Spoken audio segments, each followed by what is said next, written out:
Olá, pessoal. Bom dia para vocês. Hoje é segunda-feira, dia 1º de agosto de 2025. 1º de agosto, não, 1º de setembro, ó, que eu voltando um mês para trás no calendário. E é o início de uma das semanas mais importantes de toda a história do Brasil, com certeza o momento crucial do período em que o Brasil superou a ditadura e enveredou por um processo democrático sólido e firme que hoje mantém as nossas instituições vivas, apesar de todos os achaques da família Bolsonaro, cujo cabeça de casal hoje estará, amanhã estará na condição de réu perante a primeira turma do Supremo Tribunal Federal. É um julgamento histórico porque ele vai demarcar exatamente o quanto o Brasil preza a sua democracia e o quanto o Brasil é capaz de zelar por ela, apesar de todas as ameaças que chegam vindas de todos os lados. Essas ameaças vêm do exterior, na figura do presidente Donald Trump, vêm daqui de dentro, na figura de pessoas vinculadas ao extremismo político, ao bolsonarismo, que fazem todo o possível para derrotar as nossas instituições e anistiar aqueles que conspiraram contra as instituições brasileiras em 2022. Então, é esta a história que a gente começa a contar nessa segunda-feira. E vamos atravessar a semana aqui acompanhando um processo histórico muito bonito de se ver, não é? Que é a afirmação da autonomia de um povo, da soberania de um país e o senso de justiça que tem que prevalecer para que a história não permita a repetição do tipo de episódio que a gente viu aqui em 1964 e essa tentativa mal sucedida de golpe do final do governo Bolsonaro. Então, esse é o tema, vai ser o tema durante toda a semana. E, paralelamente, nós temos no cenário político também, no cenário policial, rodando outras histórias que começaram na semana passada com a deflagração de 3 operações que visavam descobrir qual a relação entre o PCC, a mais complexa organização criminosa do Brasil, e centros de poder, inclusive centros financeiros, como, por exemplo, a Faria Lima, né? E ontem nós tivemos uma informação espetacular aqui no site do ICL. O Calejon e o Demore receberam uma denúncia gravíssima aqui de uma testemunha, que por enquanto está oculta, mas que garantiu que sabe que o senador Ciro Nogueira, que é presidente do PP, recebeu dinheiro em espécie, muito dinheiro do crime organizado. Nós também vamos falar sobre isso na edição de hoje, tá bom? Então, você aperte o seu cinto, fique aí na cadeira mesmo, porque o dia começou muito quente hoje e você precisa estar bem informado para chegar lá no seu trabalho e já ir logo comentando com os colegas que certamente não saberão o que você vai saber aqui, porque não terão visto o nosso Desperta aqui no ICL, tá bom? Pessoal, vamos começar. Antes da meteorologia, temos uma outra informação aqui. Você provavelmente estava dormindo quando aconteceu um terremoto lá no Afeganistão, um terremoto grande, 6 graus na escala Richter, né? E que gerou essa manchete aqui no UOL, mas está em todos os jornais importantes do mundo. Um terremoto no Afeganistão deixou pelo menos 800 mortos e há centenas de pessoas feridas por lá. Vou ler para vocês aqui um trechinho para você saber minimamente, depois ao final do programa, a gente atualiza essas informações. Pelo menos 800 pessoas morreram e mais de 2.700 ficaram feridas no Afeganistão, depois que um terremoto de magnitude 6.0 da escala Richter atingiu o leste do país na noite de ontem, 31, segundo autoridades locais.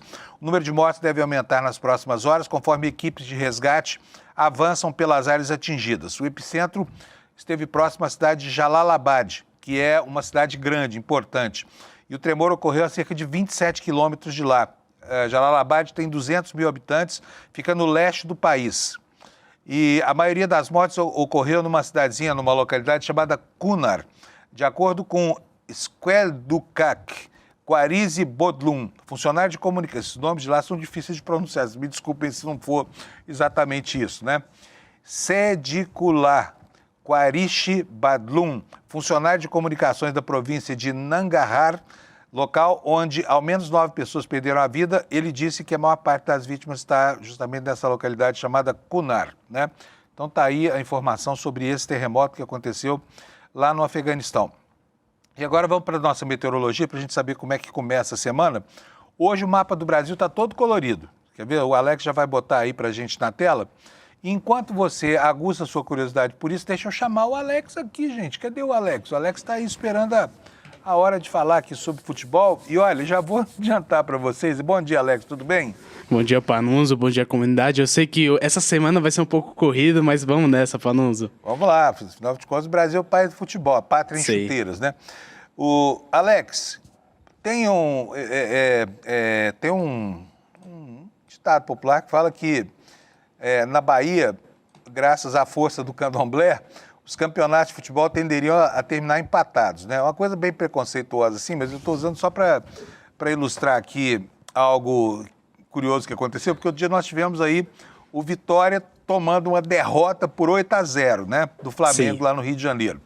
E agora chegou a vez do Bahia, é isso? Empatou com o Vitória em matéria de vergonha pública?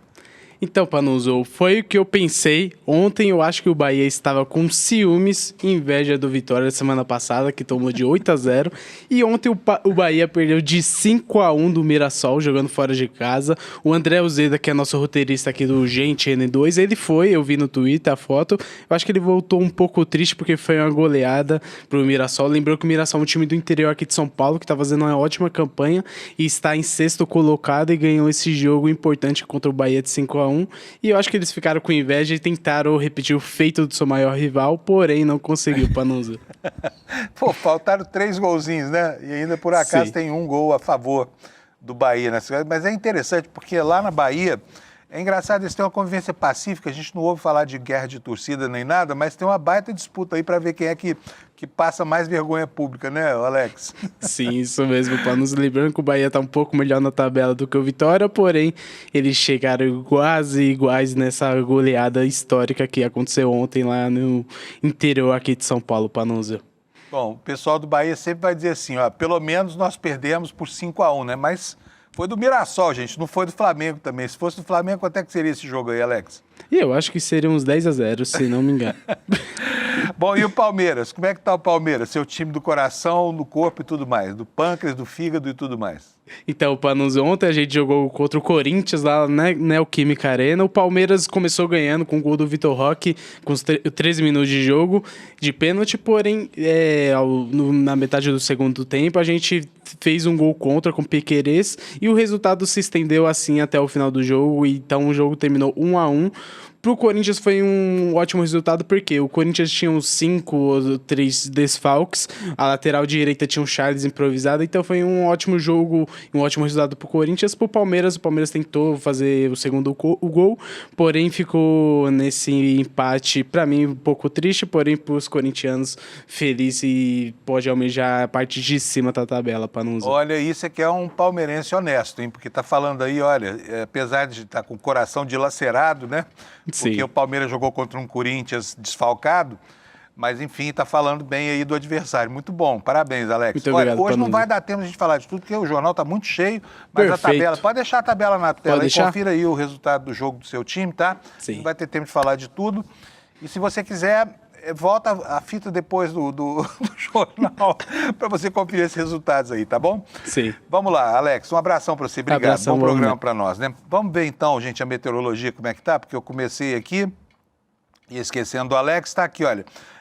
Toda essa área amarela aqui, a gente sabe é a área que chove, né? Chove torrencialmente lá no Amazonas, agora as chuvas começam a se aproximar da calha sul do Rio Amazonas, né? E talvez as cabeceiras que alimentam os rios do Acre aumentem de nível, porque estava uma seca bravíssima lá. E essa condição de chuva se estende por todo o interior do Nordeste, né? Está aqui até o Cariri, o velho Cariri está aqui, ó, com a possibilidade de chuva hoje, né?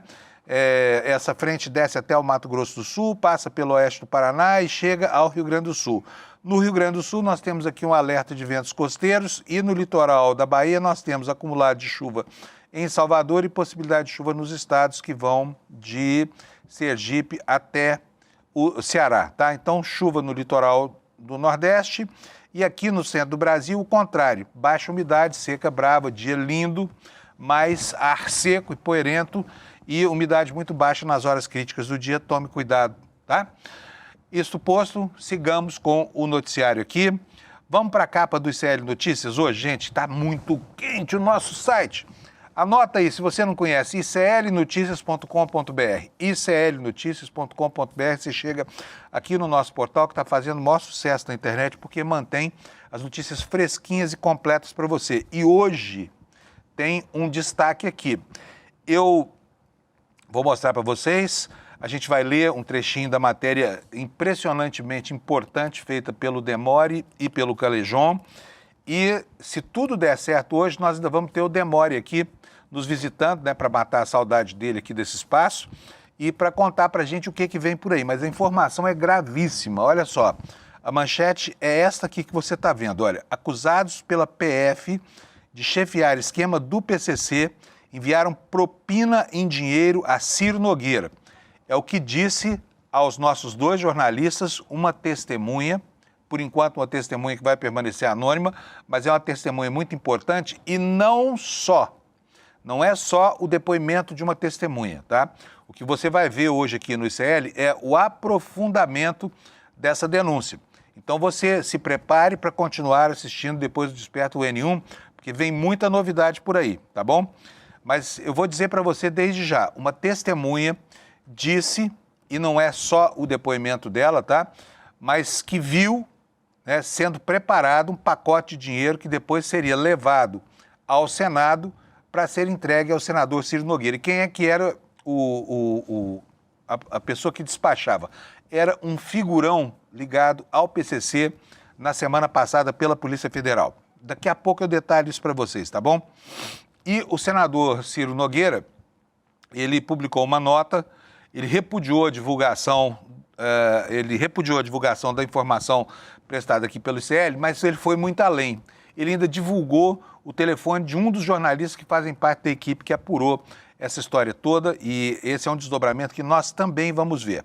Outros destaques aqui no site do ICL é o julgamento do Bolsonaro, né, que começa amanhã, daqui a mais 26 horas a gente vai ter o começo desse julgamento histórico e no site do ICL nós estamos contando aqui como é que vai ser esse julgamento, o que vai acontecer nos próximos dias, né? Aqui em São Paulo, uma coisa bastante curiosa, gente, um ex-piloto de Fórmula 1 foi pego com a boca na botija pilotando um carrão de luxo desses aqui, olha, vamos ver qual é o carro aqui, mas é um desses carros que custam milhões de reais, né?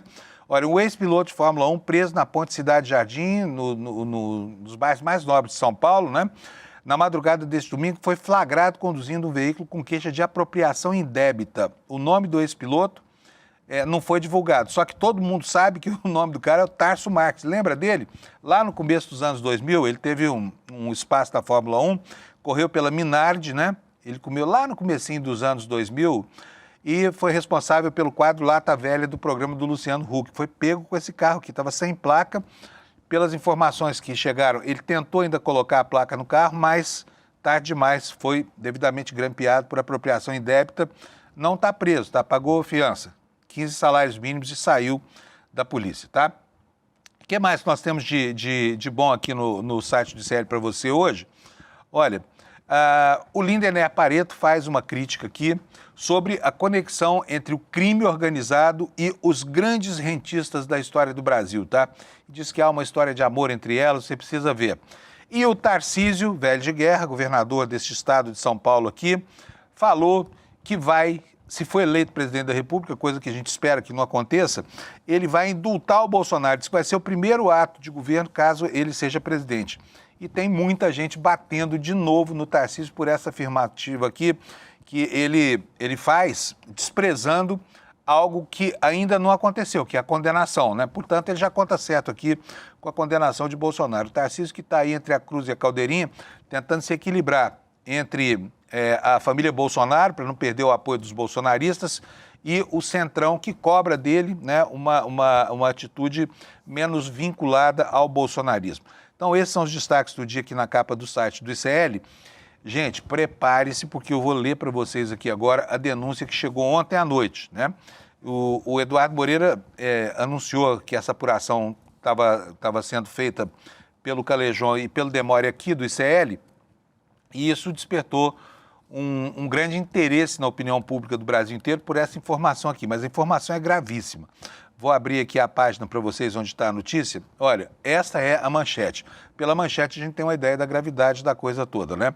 Acusados pela PF de chefiar o esquema do PCC, enviaram propina em dinheiro a Ciro Nogueira, disse uma testemunha ao Demore e ao Calejón. Em uma entrevista exclusiva, a testemunha afirma que a propina foi enviada ao senador em Brasília, tá?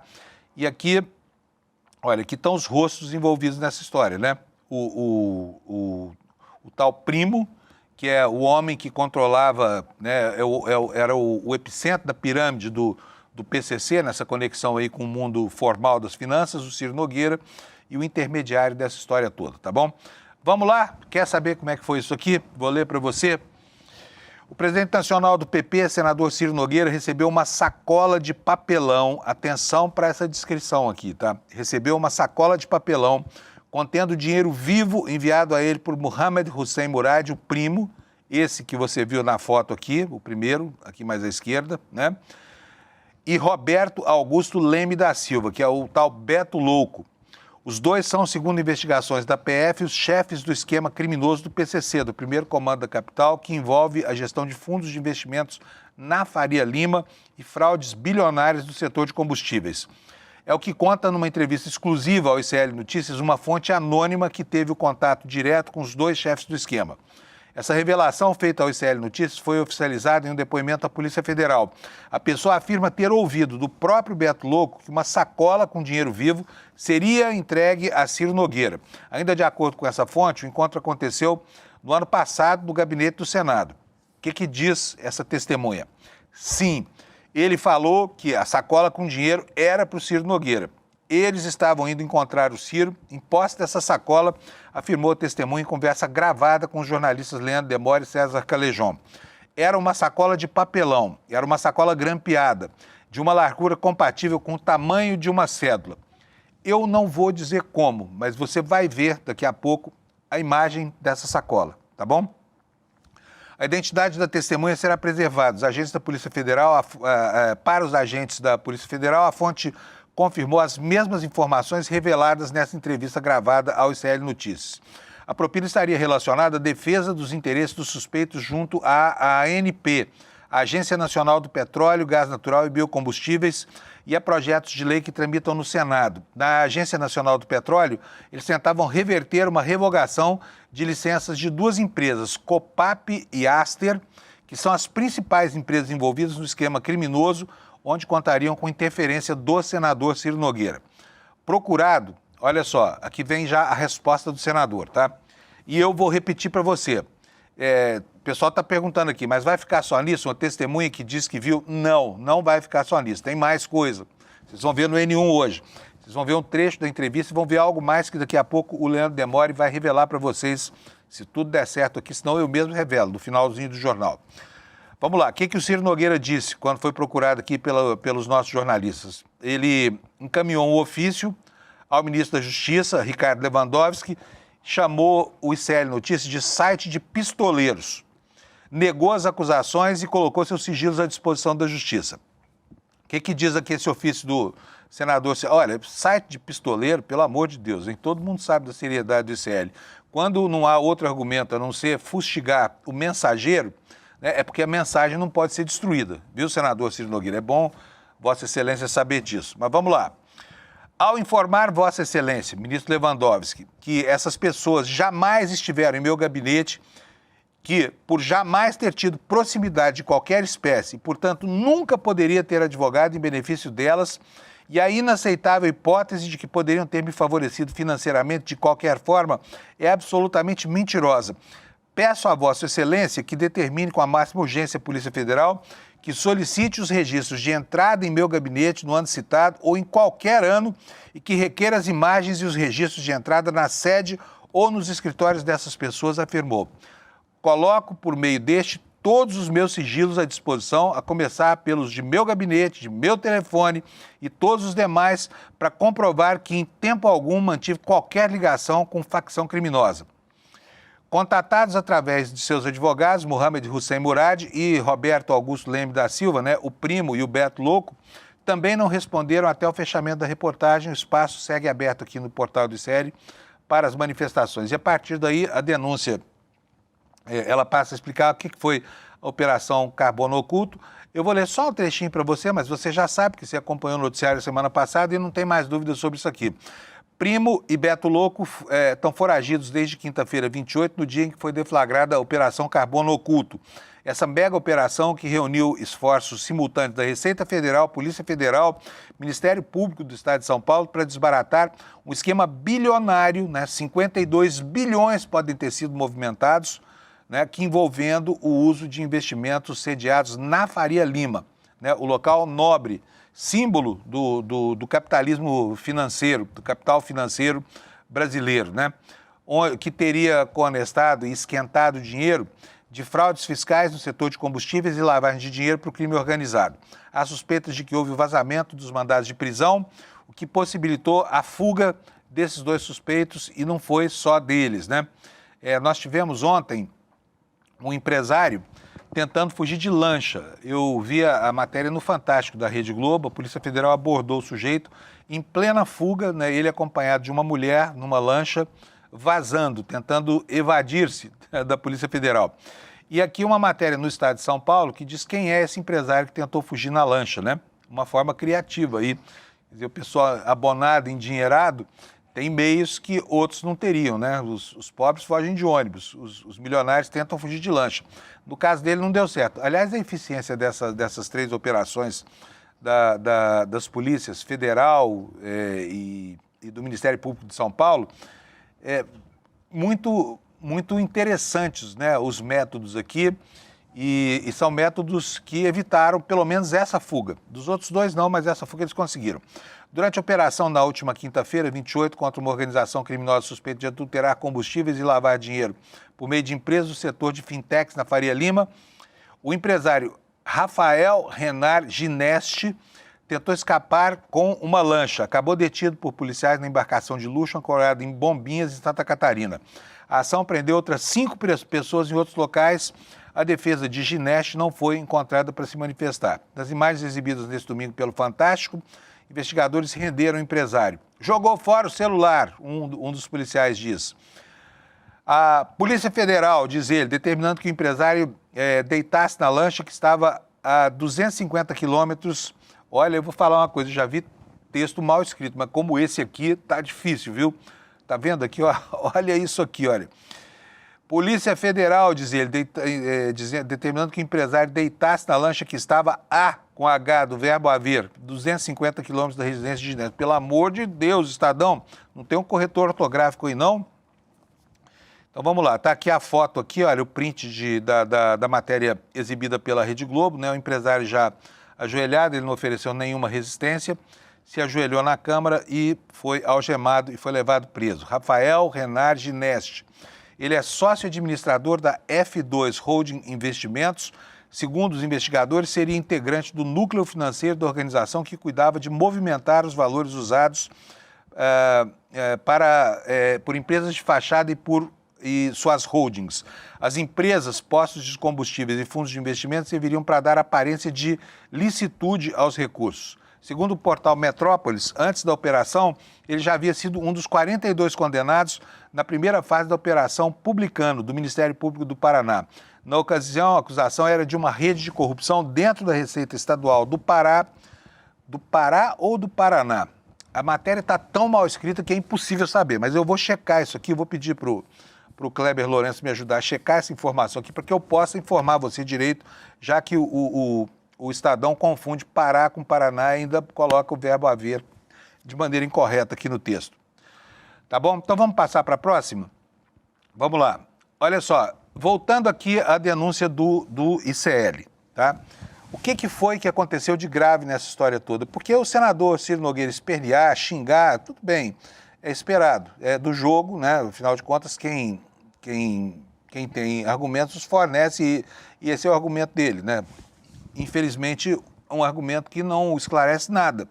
Mas olha aqui o que aconteceu além disso. Olha, o senador Ciro Nogueira divulgou publicamente o telefone de um dos jornalistas que estavam apurando essa matéria aqui, e aí, daí esta manchete do nosso site. ICL Notícias repudia a divulgação do número do celular de jornalistas por parte de Ciro Nogueira.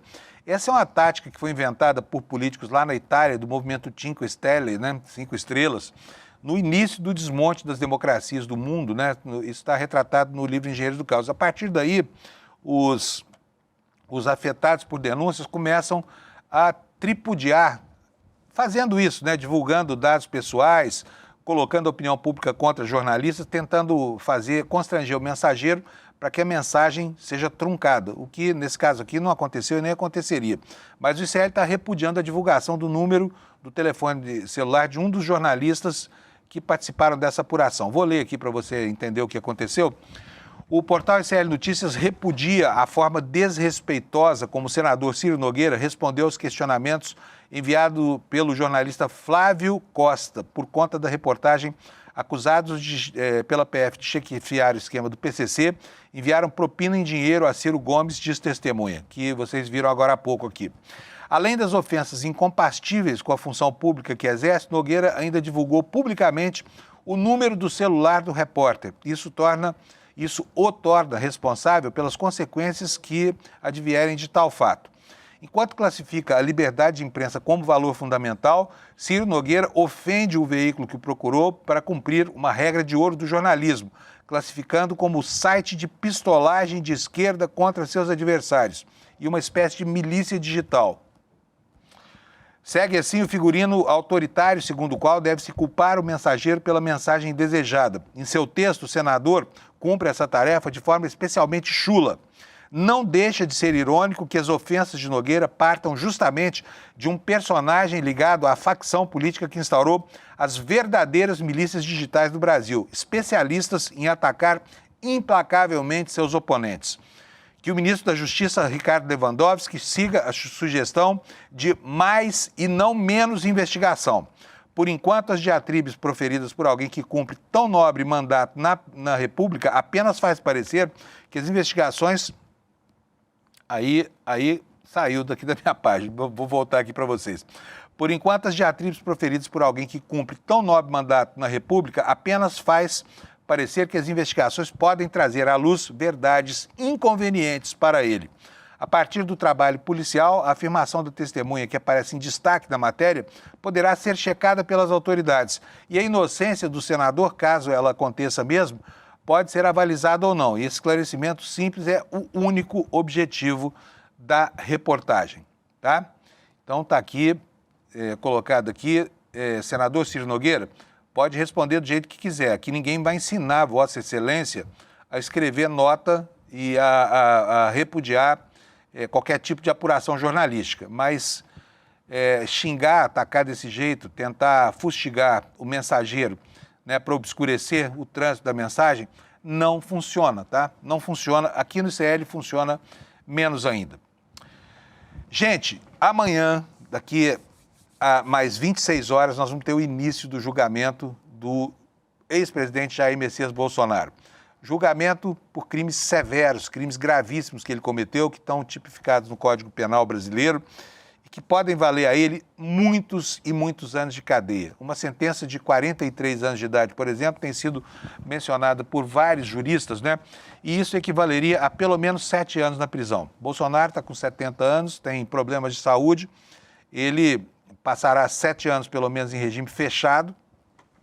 Pode ser que isso não aconteça, que ele fique preso em casa, mas ele será retido durante ao menos 7 anos, caso venha a ser condenado por esses 40 e tantos anos que se prevêem por aí, né? Portanto, o sonho de ser candidato, de retomar o poder no Brasil, acaba se revelando uma tolice, porque a essa altura do campeonato não há uma alma nesse país mais que ache que ele tem qualquer chance perante as provas que foram amealhadas pela Polícia Federal e pela Procuradoria-Geral da República e que agora vão ser julgadas pelos 5 ministros da Suprema Corte, né? E nós vamos passar a falar agora sobre como é que vai ser esse julgamento. Talvez o julgamento mais importante até agora desse século, mais importante, inclusive, do que os julgamentos do mensalão, porque esses foram feitos sobre uma base falsa por um juiz ladrão, que é o senador Sérgio Moro, né? Que foi desqualificado como juiz, algo que rarissimamente acontece na crônica jurídica brasileira e na crônica política também, por causa da péssima qualidade dos trabalhos. Esse julgamento agora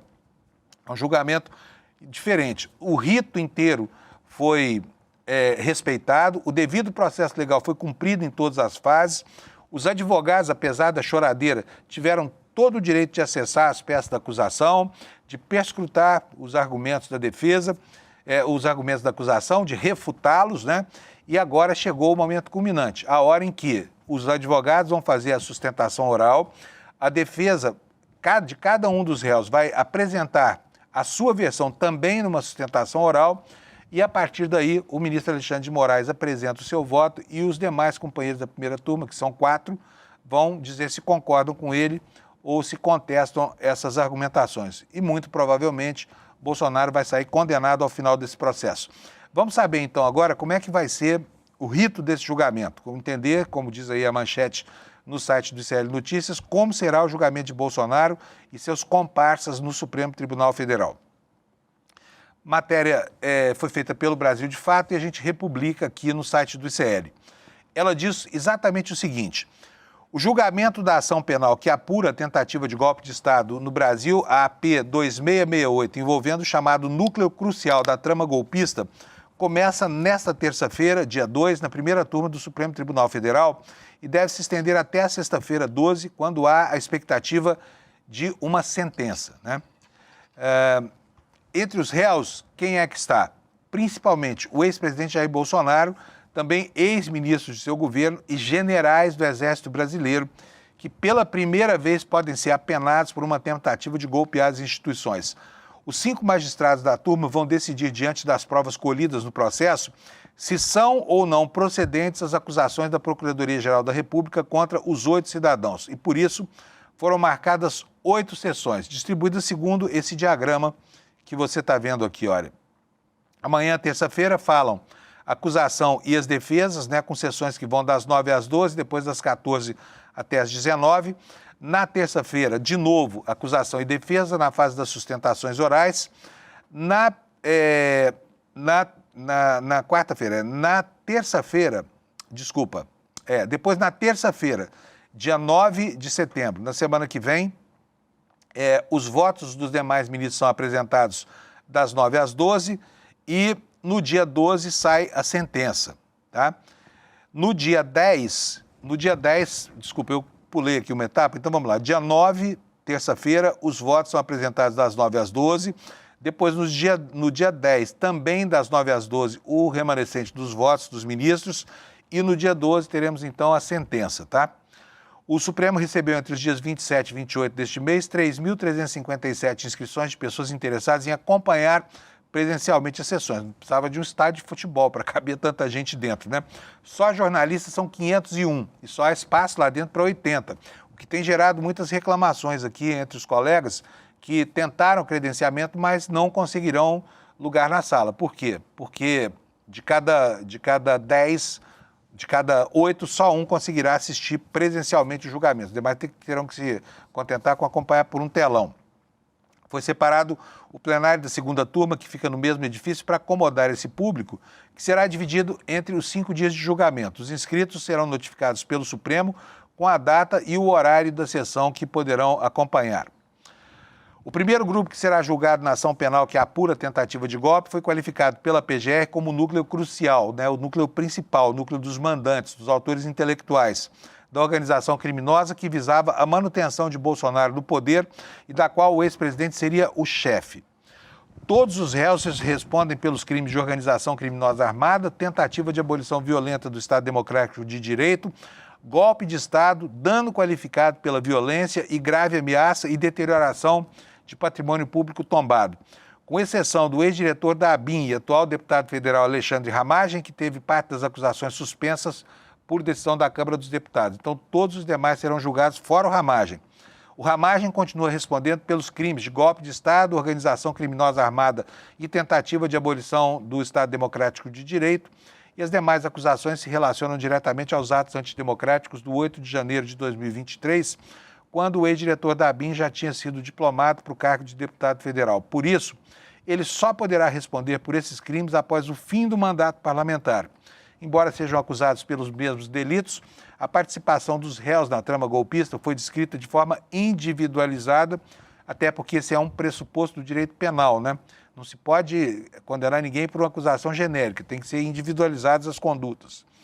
E a Procuradoria-Geral da República efetivamente fez isso. e essas serão analisadas pelos ministros da primeira turma. Vamos lembrar aqui quem é quem. Nós já falamos sobre o Ramagem, deputado federal pelo Rio de Janeiro. Ele foi o responsável pela criação da ABIN paralela, né? O almirante Garnier, almirante da reserva, o ex-comandante da Marinha, é aquele homem que promoveu a tanqueata fumacenta na Esplanada e foi o único dos 3 chefes militares que se prestou a oferecer apoio militar para o golpe do Bolsonaro.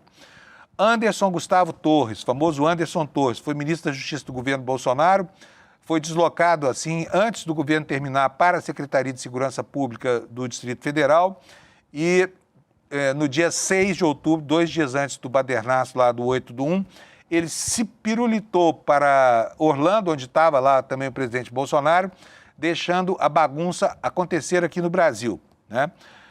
General Augusto Heleno Ribeiro Pereira. Tem muita gente que diz que o general Augusto Heleno talvez se safe dessa. Eu conversei com 2 juristas que me disseram que ele tem grande chance de se livrar dessas acusações.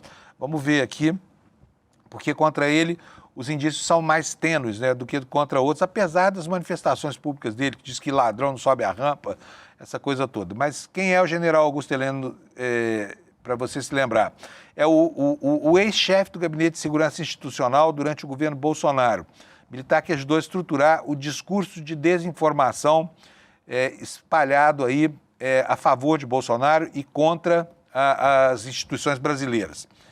Jair Messias Bolsonaro, você sabe quem que é, então não vou perder muito tempo com ele aqui, é acusado de ser o golpe desse esquema todo e é aquele que pode ser apenado com a maior pena. Há indícios severos contra ele, que promoveu reuniões, falou abertamente sobre golpe de Estado e depois passou a negar. Diz que houve só uma cogitação de usar instrumentos constitucionais de exceção, como, por exemplo, estado de sítio ou GLOs ou estado de defesa, né, para aquilo que ele chama de correção do descaminho proporcionado por eleições fraudadas, que não aconteceram, só na cabeça dele. Já hoje em dia já se sabe, não há mais ninguém que questione isso no Brasil sobre a idoneidade do processo. Mauro César Barbosa Cid é o tenente-coronel Mauro Cid, o que se transformou depois em delator, um delator recalcitrante, um delator difícil, mas que acabou entregando algumas coisas que foram importantes para a constituição de provas nesse julgamento. O general Paulo Sérgio Nogueira de Oliveira, general do Exército, foi ministro da Defesa do governo Bolsonaro. Ele foi ministro entre 1º de abril e 31 de dezembro de 2022, período mais crítico. A denúncia aponta a participação do militar na reunião em que se discutiu pela primeira vez a chamada minuta do golpe.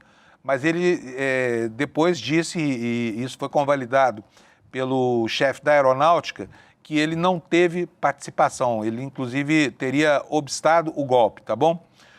O general Walter Braga Neto, general da reserva, foi ministro da Defesa, chefe da Casa Civil no governo Bolsonaro.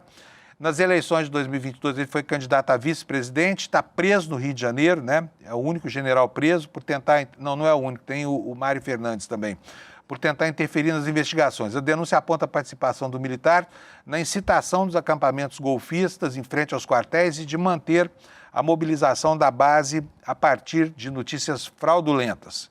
Esse é o time que vai ser julgado a partir de amanhã em Brasília, tá? Vou adiantar aqui, os generais que vão ser julgados não devem ir ao Supremo Tribunal Federal. Você se lembra da polêmica que aconteceu porque alguns deles se apresentaram fardados, né? E isso acaba simbolizando, enfim, acaba trazendo para dentro do problema a instituição das Forças Armadas, o que foi repudiado até mesmo por fontes militares, né?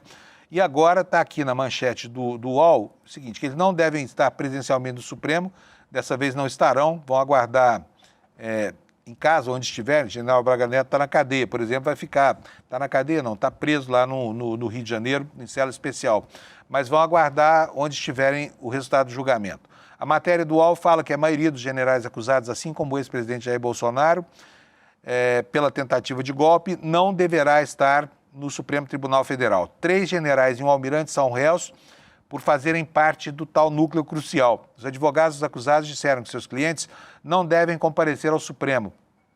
Paulo Sérgio Nogueira, ex-ministro da Defesa, não respondeu e as defesas dos generais Braga Neto e Augusto Heleno e do almirante Garnier disseram que eles não vão.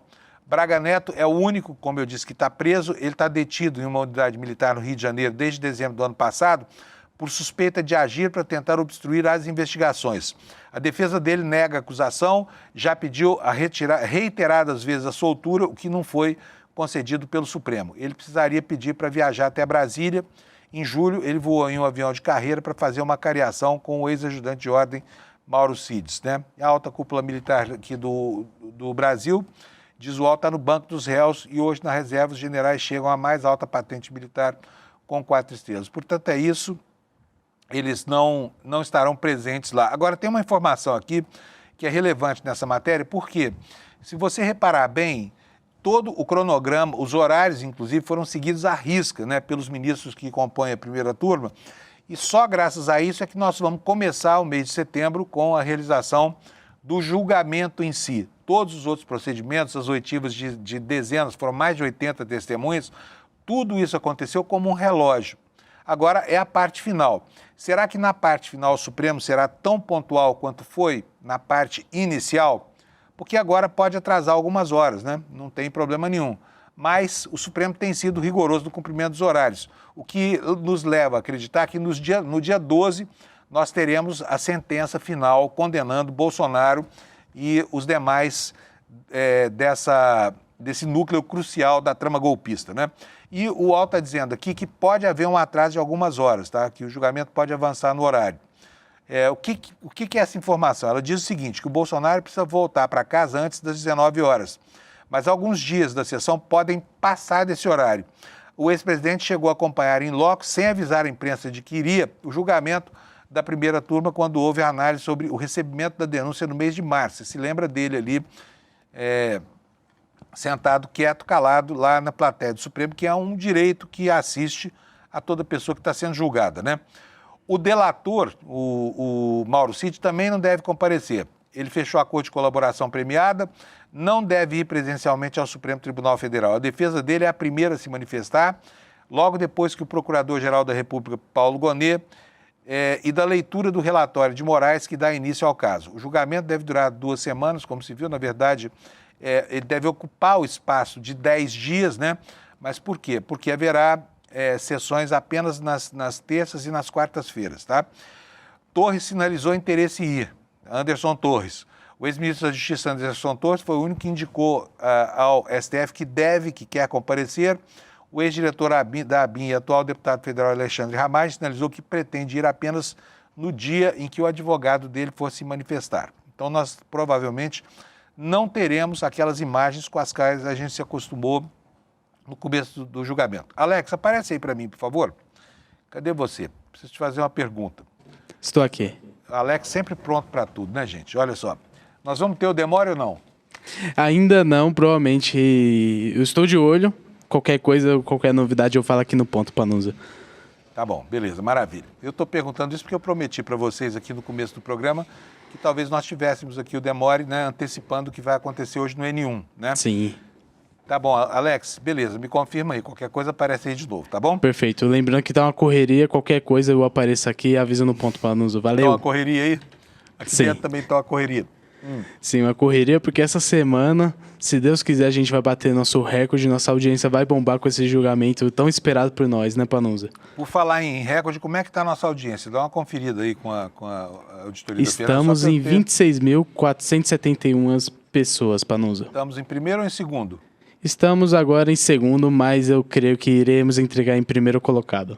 Tá bom. Pessoal, então pede aí para os amigos para acompanhar o noticiário do ICL. Afinal de contas, a gente precisa terminar hoje em primeiro lugar, aqui na frente da Jovem Pan, tá bom?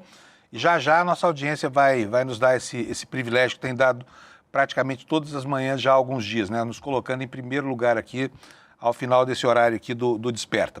Mas vamos lá, vamos seguir aqui com as informações. Olha, gente, nós tivemos esse fim de semana uma manifestação do governador de São Paulo, Tarcísio, que despreza tudo isso que está acontecendo. Tudo isso que foi dito aqui ao longo desses 45 minutos de programa pode virar posse, depender só da vontade do governador do estado de São Paulo, se ele concorrer à presidência da República e se ele ganhar a eleição. Então tem bastante espaço ainda para que nada disso aconteça, tá? Mas a promessa dele é uma promessa que se cumprida, vai abrir um ambiente completamente tenso no Brasil. Por quê? No caso Daniel Silveira, nós já tivemos uma decisão do Supremo cancelando o indulto concedido por um presidente da República, que foi o Bolsonaro. O Supremo considerou que não se pode indultar individualmente uma pessoa, né, por uma conduta personalíssima. Foi isso que ficou decidido lá atrás. E o Tarcísio agora volta à carga para repetir a promessa de que vai promover essa ilegalidade. Olha só aqui que está na capa do nosso site, do ICL. Tarcísio diz que indulto de Bolsonaro será o primeiro ato do governo caso ele venha a ser presidente, imitando o que prometeu o presidente lá dos Estados Unidos, aquele do bonezinho vermelho que ele, Tarcísio, usou, né? o boné do MAGA. Entre o Tarcísio e o Trump há uma série de afinidades do ponto de vista do pragmatismo político e também do ponto de vista ideológico, né? Vou ler aqui para vocês a matéria da Folha Press sobre isso.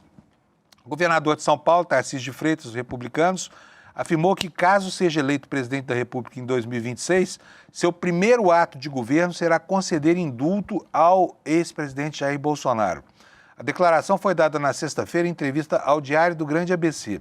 Só para lembrar, eu queria perguntar como é que alguém pode indultar uma pessoa que ainda não foi condenada, porque no momento em que foi concedida essa declaração na última sexta-feira, Bolsonaro ainda havia contra ele só uma condenação da Justiça Eleitoral, né? Então está aqui prometendo algo, já prevendo um futuro muito ruim aí para o Bolsonaro, talvez na antecipação aqui de um pensamento, de um desejo, né, do pior destino para o seu líder político, que é a manutenção da sua inelegibilidade por causa de uma nova condenação. É isso que o Tarcísio quis dizer, não é? Então vamos lá, ele afirmou que caso seja eleito presidente da República em 2026, seu primeiro ato de governo será conceder indulto ao ex-presidente Jair Bolsonaro. Declaração dada sexta, como eu disse, em entrevista ao Diário do Grande ABC. A novidade, porque é óbvio que ele, que se apega tanto à imagem de Bolsonaro para manter a sua popularidade, queira, né, oferecer isso como um presente. Só que tem lei no Brasil, tem lei e tem justiça no Brasil, né? E aqui o que chama atenção mesmo é o fato de ele estar se reportando a algo que faria como presidente da República. O curioso é que ele ainda continua negando a sua candidatura. Como é que pode fazer a promessa do primeiro ato sem assumir que é candidato a presidente da República, hein, governador? Prossegue aqui a nossa reportagem aqui do site do ICL Notícias. O julgamento de Bolsonaro, que está em prisão domiciliar, e de outros 7 réus acusados de crimes contra a democracia, está marcado para começar nesta terça-feira, 2, no Supremo Tribunal Federal. Esta não é a primeira vez que Tarcísio faz declarações a favor do indulto de Bolsonaro. Ele já havia afirmado em uma conversa anterior com empresários e banqueiros que concederia o perdão ao ex-presidente caso fosse eleito. Apesar de já ser tratado como candidato à presidência, o governador voltou a negar nesta sexta-feira que esteja na disputa pelo cargo. Nega que está na disputa, mas diz o que vai fazer se chegar lá. É curioso, não é? Ele falou assim, eu não sou a candidata à presidência, eu vou deixar isso bem claro. Todo governador de São Paulo é presidenciável pelo tamanho do estado, um estado muito importante, afirmou. Olha, o estado de São Paulo é importante sim, mas os paulistas não têm tido muita sorte com a presidência da República, né? O último paulista que governou o país foi um carioca, Fernando Henrique Cardoso. Você se lembra disso, né? Então vamos lá, como prossegue aqui o texto. Como a Folha relatou, nos dias que sucederam o decreto de prisão domiciliar de Bolsonaro, Tarcísio intensificou agendas com empresários do setor agropecuário e financeiro. Ele foi tema de uma briga, aliás, que está em curso dentro da família Bolsonaro. O nome de Tarcísio como presidenciável foi tema de uma briga e uma mensagem enviada ao pai, citada no relatório da Polícia Federal, que nós vimos extensivamente 3 semanas atrás. O deputado federal Eduardo Bolsonaro afirmou que Tarcísio nunca ajudou Jair em relação ao seu julgamento. O que foi que o Bananinha disse? Disse o seguinte: Tarcísio nunca te ajudou em nada no Supremo. Sempre esteve de braços cruzados vendo você se foder e se aquecendo para 2026. A mensagem foi enviada no dia 17 de julho, portanto foi outro dia, né? Naquela época, Tarcísio tentava se posicionar como interlocutor do governo americano. E dias antes, o governador se reuniu com o encarregado de negócio da Embaixada dos Estados Unidos no Brasil, Gabriel Escobar. Eduardo demonstra contrariedade com essas movimentações e diz o seguinte: agora ele quer posar de salvador da pátria, disse Eduardo Bananinha Bolsonaro, que, aliás, nesse fim de semana, disse que se houver outro candidato à direita que não seja o pai dele, ele sai candidato independente, tá? Isso tudo se reporta à troca eventual de partido de Tarcísio, que quer migrar do Progressistas para o PL, né, o partido de Valdemar Costa Neto, que não se cansa de incensá-lo para que isso aconteça. E a família Bolsonaro está vendo essa movimentação aí com desprezo e a todo momento tripudia sobre os protagonistas dessa negociação toda, né? Para que o candidato à direita seja logo definido e diante da impossibilidade de Bolsonaro disputar eleições porque está inelegível. Olha, só que esse movimento do Tarcísio começou a gerar críticas dentro de órgãos que apoiam o próprio Tarcísio. Por exemplo, o jornal Estado de São Paulo, né? Tá aqui, olha, uma opinião do Diego Schelp, dizendo que a promessa do Tarcísio ao Bolsonaro é uma confissão de desprezo pela democracia, opinião com a qual a gente concorda, né? Diz ele aqui o seguinte, olha, a temporada de Jair Bolsonaro na cadeia pode ser mais curta do que enfrentada por Lula entre 2018 e 2019, quando foi preso por corrupção passiva e lavagem de dinheiro da lavra do juiz ladrão Sérgio Moro. O atual presidente ficou 580 dias na cadeia. Bolsonaro, a depender do desenrolar da eleição presidencial do ano que vem, talvez não fique mais do que 450 dias detido após uma eventual condenação. O motivo não é o tamanho da pena. A de Bolsonaro pode chegar a 46 anos, somados todos os crimes. O que pode encurtar a punição ao ex-presidente é a disposição de políticos que concorrem por seu espólio eleitoral de conceder a ele a graça presidencial, ou seja, numa canetada extinguiriam a sua pena. Para isso, claro, um deles precisaria ser eleito presidente, é o pressuposto, né? Já se comprometeram com a medida os governadores Romeu Zema, de Minas Gerais, Ronaldo Caiado, União do Brasil de Goiás, ambos já lançaram as suas pré-candidaturas ao Palácio do Planalto. Em entrevista publicada na sexta-feira, Tarcísio, do Republicanos, governador de São Paulo, disse que faria o mesmo e sem demora. Ele eliminaria a pena do seu padrinho na hora, no primeiro ato. Tarcísio deu a entender que estava falando em tese, pois insistiu, como eu li para vocês agora, que não disputaria a presidência da República. Então está aqui feito o registro, né? E eu queria registrar também a opinião do Chapo sobre isso aqui. Ele está dizendo o seguinte, olha, a promessa de Tarcísio é uma confissão de desprezo pela democracia. Na mesma entrevista, em concessão aos revisionistas da história, ele chamou o golpe militar de 64 de movimento, não chama de golpe. Até porque ele, Tarcísio, também tem origem na caserna, né? Ele é militar da reserva. O governador já foi mais consistente em sua defesa das instituições do Estado. Após votação do segundo turno das eleições de 22, em que Lula para a presidência e ele para o governo de São Paulo saíram vitoriosos, afirmou sem tergiversar que o resultado das urnas é soberano. Não resvalou para a aceitação seletiva da vontade dos eleitores, como fizeram muitos dos seus colegas bolsonaristas, inclusive seu padrinho, que comemoram conquistas do seu grupo político e de aliados no Congresso e nos estados, né? Agora, gente, eu fico aqui imaginando como é que seria o cenário do país no momento em que o Tarcísio, por exemplo, eventualmente ganha a eleição e indulte Bolsonaro e que esse indulto funcione. A vida do Tarcísio vai virar um inferno. Por quê? Porque o Bolsonaro, a sede de poder dele é absoluta e ele, com certeza, e o grupo político dele vão logo se desentender com o do governador, porque não é possível que haja espaço para duas vozes de comando. Uma do presidente eleito, que será um fantoche, e outra do presidente indultado, que terá uma voz muito firme, sabe? Eu acho que o Tarcísio deveria pensar um pouco melhor sobre essa proposta de indultar o Bolsonaro. Porque se tudo isso acontecer, e olha, esse é um cenário muito distante, né? O Tarcísio vai ter que ser candidato ainda, isso não está certo, ele vai ter que ganhar a eleição. Não me parece que seja razoável esse prognóstico hoje, né? Nós temos visto a recuperação da popularidade do Lula e, além disso, caso cumpra a promessa, caso ultrapasse essas etapas todas e cumpra a promessa de indulto, ele vai ter, depois que se haver com a família do Bolsonaro. Antes, porém, vai ter que se haver ainda com o Supremo Tribunal Federal, né? Que já firmou posição sobre isso no caso Daniel Silveira, como eu falei, tá? Olha, nesse fim de semana, os aliados do Bolsonaro, que estão fazendo uma espécie de plantão ali, né, como se fosse um local de peregrinação, o condomínio do Bolsonaro, mas eles voltaram a fazer manifestações em Brasília e foram até a porta do condomínio, né? Foi uma manifestação importante que a gente está registrando aqui, usando para isso a matéria do jornal Estado de São Paulo. Manifestação em Brasília reúne aliados de Bolsonaro na porta de condomínio às vésperas do julgamento. Apoiadores fizeram caminhada e carreata, que também contou com críticas aos ministros do Supremo, especificamente ao ministro Alexandre de Moraes. Está aqui, ó, tem até um filminho aqui na capa do Estadão, mas antes tem um comercial, então deixa, você vê o filminho na internet, tá? A matéria diz que uma manifestação de apoio ao ex-presidente aconteceu em Brasília ontem à tarde.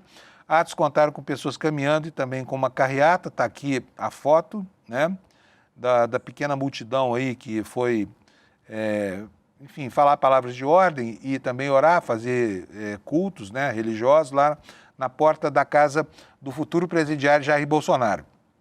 A matéria fala mais.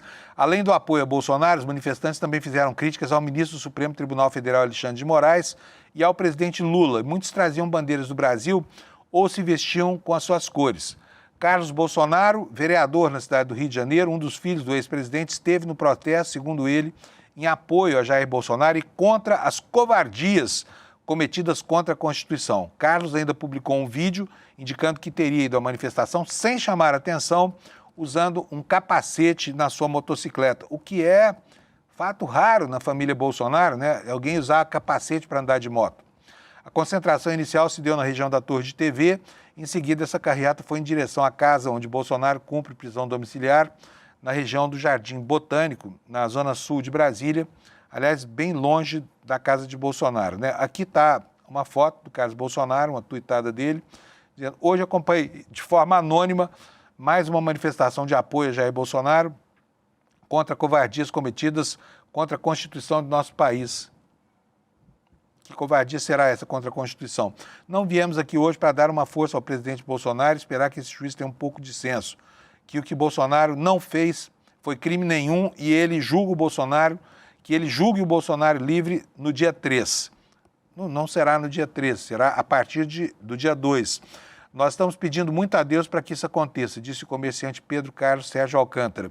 No sábado, Moraes ordenou novas medidas para reforçar a vigilância. Eu queria falar um pouquinho sobre isso também, porque certamente embasado em informações obtidas por órgãos de inteligência, né, e pela inteligência policial, o Xandão mandou reforçar a segurança, inclusive para vigiar se o Bolsonaro não poderia sair pulando o muro da casa, e botou agentes da Polícia Federal para tomar conta, né, dos terrenos lindeiros, para que o Bolsonaro fique quietinho dentro de casa e não tente nenhuma gracinha nesses dias. Então, o momento de maior preocupação em relação à perspectiva de fuga é justamente esse aqui, nos dias que antecedem a condenação, porque depois disso, Bolsonaro será recolhido, provavelmente a Papuda, ou vai ficar sob vigilância severa em casa como está, e a fuga dele está impossibilitada, né?